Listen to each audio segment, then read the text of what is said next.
धन्यवाद। माननीय श्रीमान सतपाल शर्मा जी।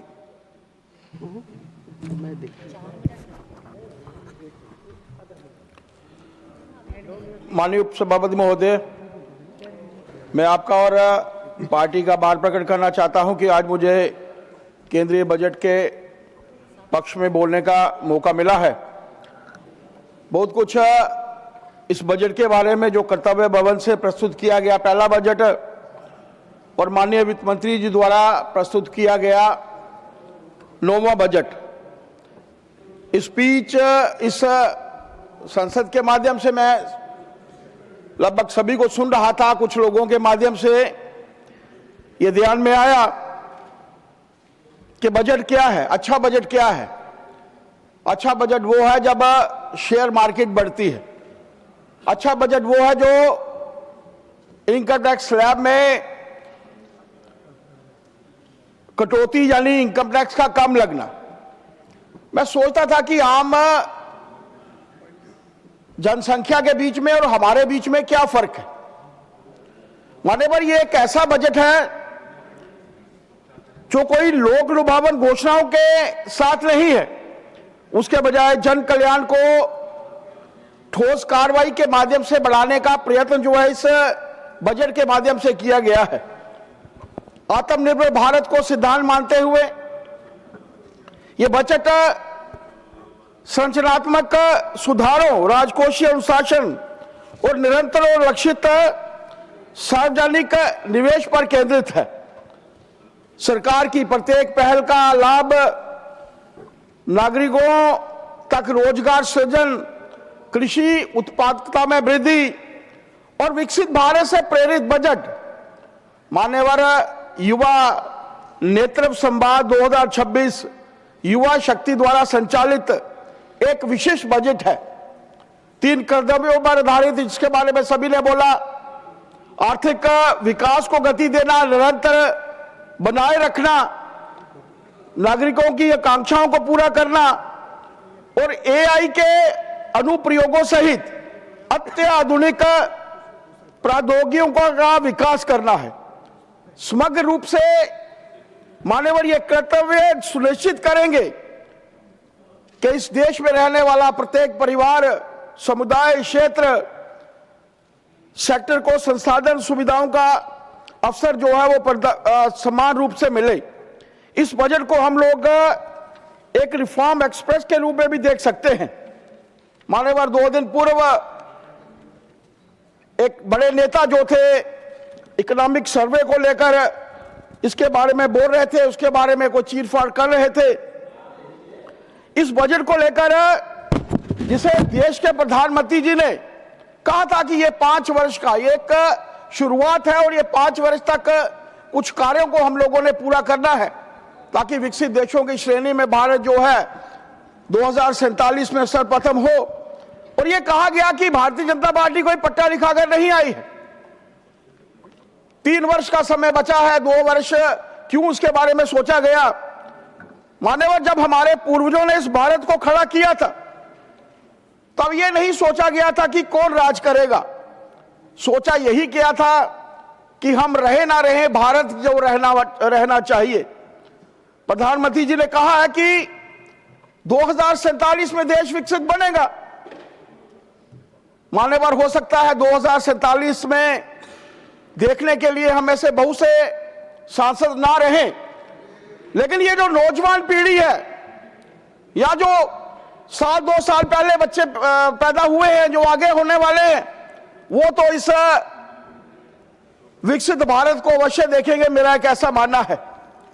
1000 ईस्वी पूर्व, लगभग 1000 साल पहले, उस समय में भी भारत एक ऐसा भारत था, क्योंकि 2047 का विकसित भारत एक ऐसा भारत होगा जो 1000 ईस्वी पूर्व की जब हम लोग बात करते हैं, जब भारत पूरे विश्व की 28.9%, लगभग 30% जीडीपी जो था वो रिप्रेजेंट करता था, चाइना से आगे।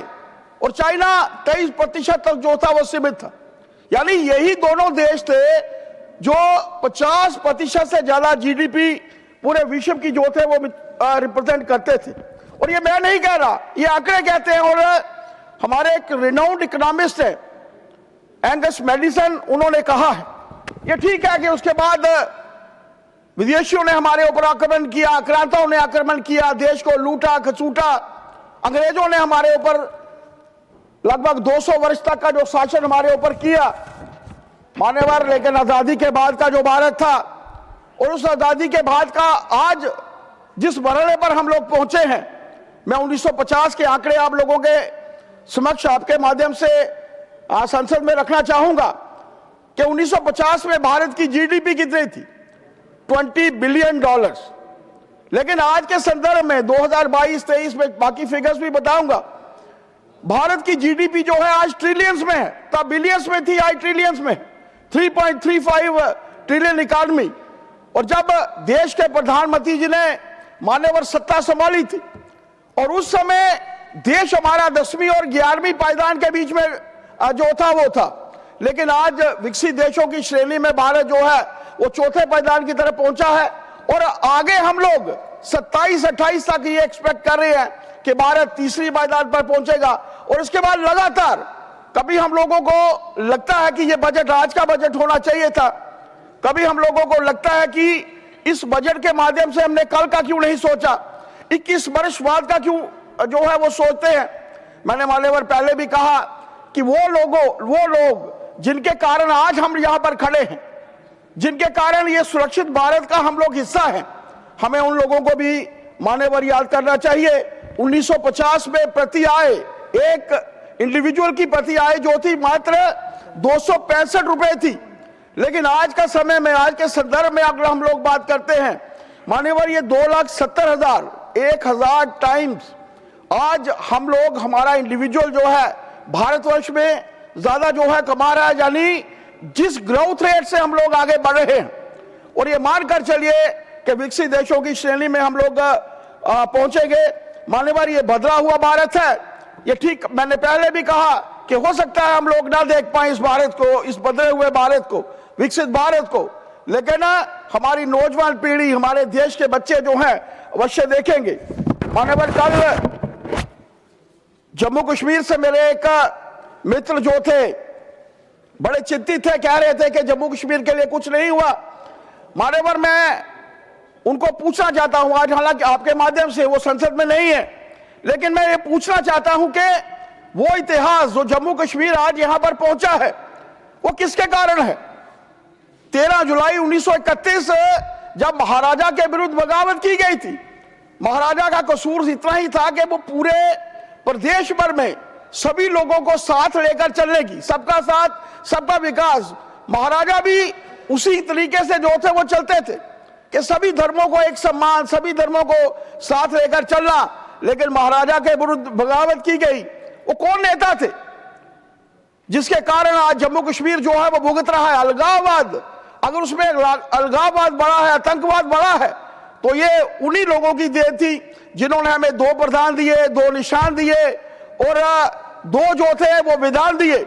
वो लगातार मान्यवर हम लोगों ने भुगता है, जिसके कारण श्यामा प्रसाद मुखर्जी जिनकी जो थी वो शहादत हुई।